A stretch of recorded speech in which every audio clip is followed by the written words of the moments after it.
Hello everyone, welcome to my YouTube channel. I am Jugnu Choudhary. Today we will be discussing the solution to the coding challenge. We will discuss it task by task. So in the task 1, we have to define a structure with certain variables, two int variables and three char pointers, as you can see in the screen. So let's do it.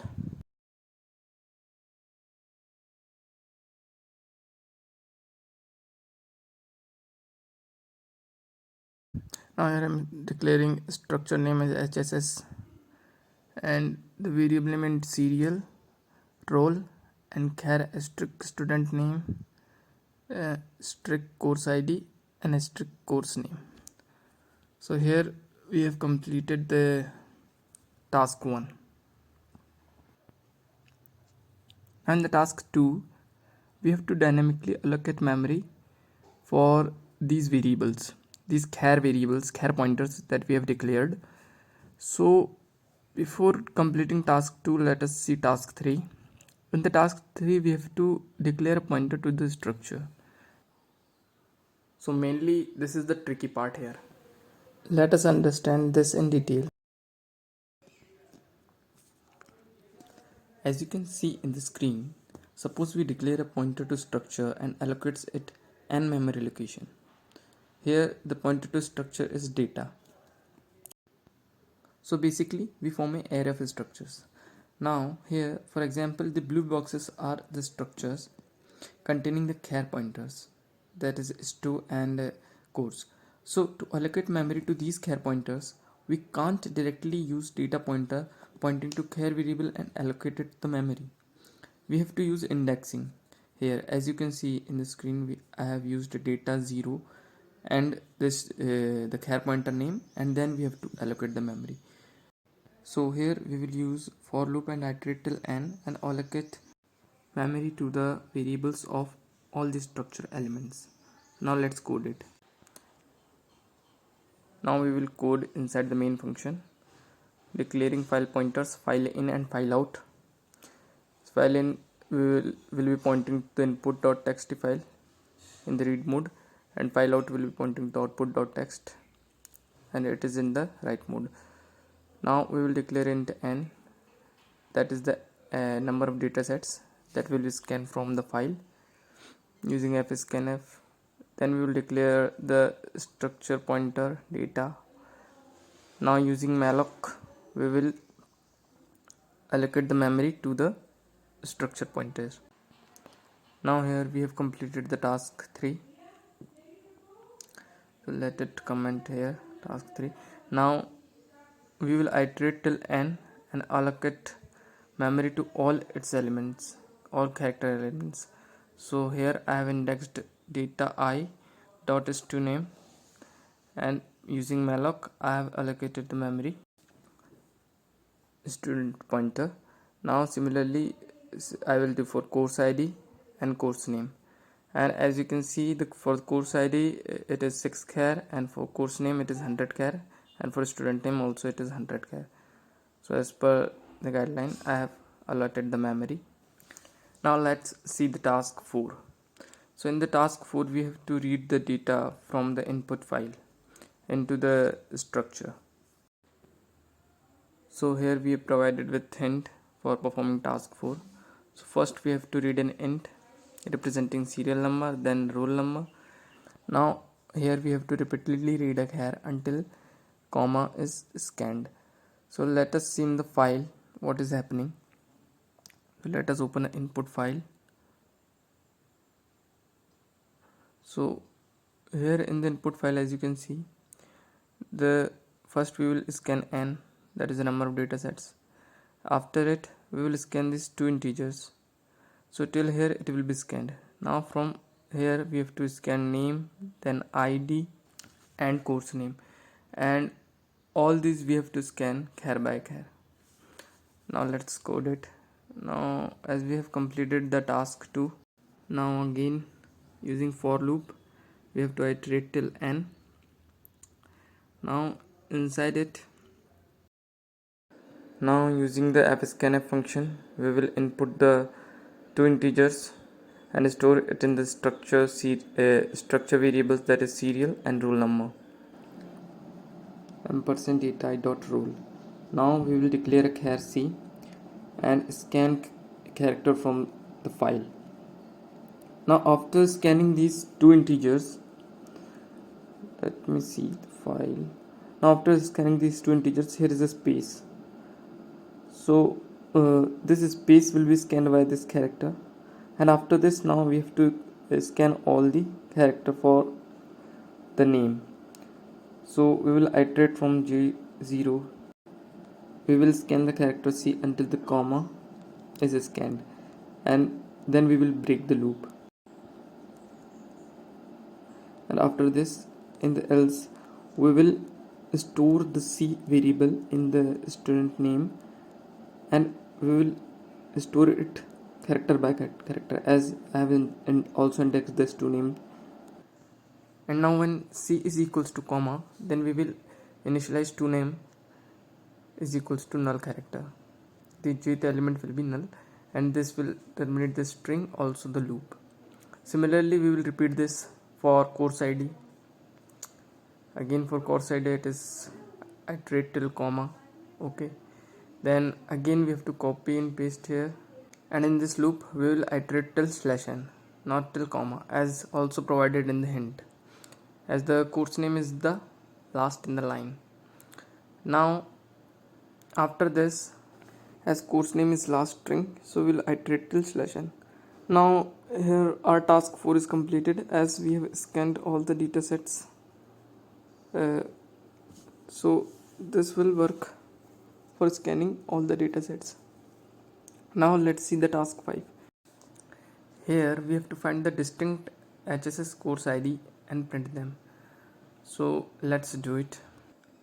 Now here we will using two loops to perform this task. The first loop will iterate till n, and the inner loop will be iterating till I, as you can see in the screen. Now creating this inner loop. Now we will compare every ith element with from starting to the I-1 element. So if any duplicate is found, we will break the loop and nothing will be printed out to the file.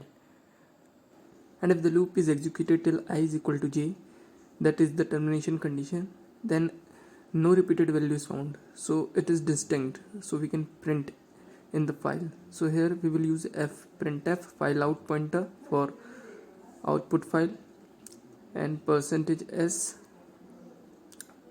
data I dot course id. So this will print the distinct IDs to the file. Okay, now let us open the real output file, so that we can see what is written there.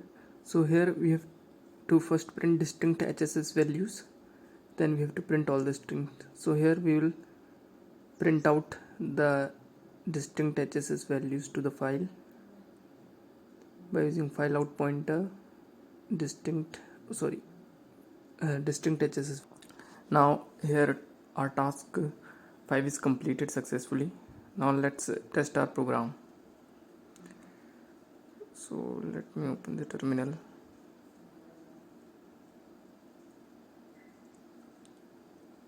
Just a second.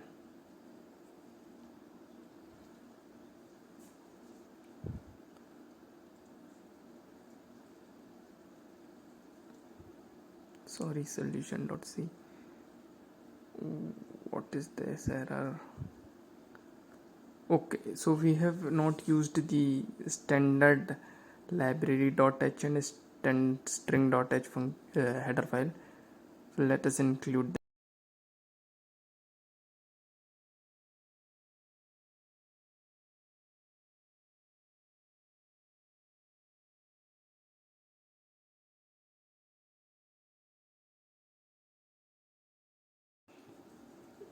Now let us test the program again.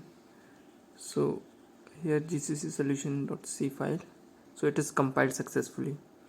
Now let me compile one more time. Now /a.out. So here successfully executed. Now output file will be created in the directory, as you can see, and you can see it is printed correctly all the data. That is all the distinct value it has printed, as we can compare from the real output. So now task 6 is remaining.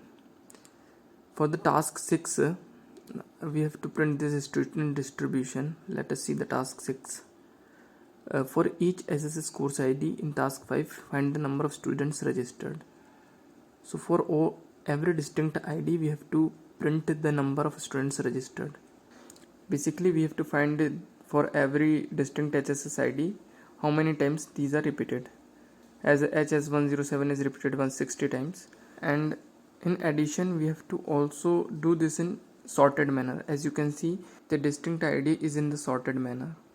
Now to perform this, first of all we have to store all the distinct course IDs in a array of string, and then we have to sort it. So here I have created a array of string variable named as distinct. So this distinct element can contain n number of strings max possible, with each string of size 6. Now here I have declared a variable k that will use a counter for number of distinct course IDs. So here I will using strcpy to copy the distinct course IDs in the distinct array of a string. So here first string will store the first distinct ID. Basically all that we have printed out in the output file we are copying in the distinct array of a string, so that we can sort it. Now we will sort these distinct array of a string so that all the strings should be arranged in the ascending order. So here I am using bubble sort for sorting the distinct array of a string. So here I will be performing the bubble sort. We will iterate till k, as there is k number of distinct course IDs.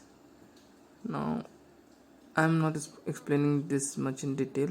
Now we will compare the distinct jth element to distinct j plus 1.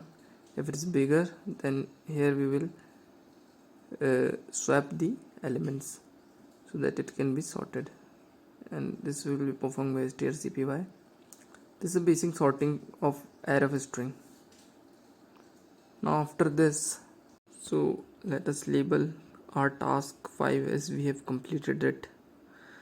Now only the remaining is the task 6. So now we have sorted the string, that is all the course IDs are sorted. Now let's check that we have sorted the string or not. Now let's check whether the array of strings are sorted or not. So printing the distinct, compile it, dot solution. So as you can see in the screen, the array of string is fully sorted, HS107113. So we have sorted it in the ascending order that we are requiring. Now we will perform the task 6. So we will iterate till k, as we have k number of distinct elements, distinct IDs, and in the inner loop we will iterate till n. And for every distinct ID we will compare the distinct ID with the every course ID in the data set, and if it found same, then we will increase the count variable. Let us declare here count. So basically we will counting every distinct IDs in the data sets, that how many times it is occurring, and we will file out this using file out pointer. So basically we have to output two things, that is the distinct ID and the count variable, that how many times it is repeated. Also this is student distribution, we will file out here using fprintf. Student distribution. Now here our task 6 is completed. Now let's test. Let me show you first the output file, that it is not updated here, so it is only containing the distinct elements. Now we will and now successfully compiled and executed also. Now we will check the output file. Now reloading it. As you can see, it is successfully printed the same data as was in the real output file. As you can see, so our solution is completed. So basically, this was the solution to the challenge we have provided. Now let's comment here task 6. So basically what we have done in here, so basically in the task 1 we have defined the structure. Then this task 3 we have dynamically allocated the memory to the structure pointer. In the task 2 we have done same for the char pointers, and in task 4 we have inputted the data from the file. In task 5 we have printed the distinct HSS elements, and in the task C we have sorted the elements and then we have printed the count of every distinct elements with distinct elements itself. So thank you for watching, hope you like it, and please do subscribe my channel. Thank you.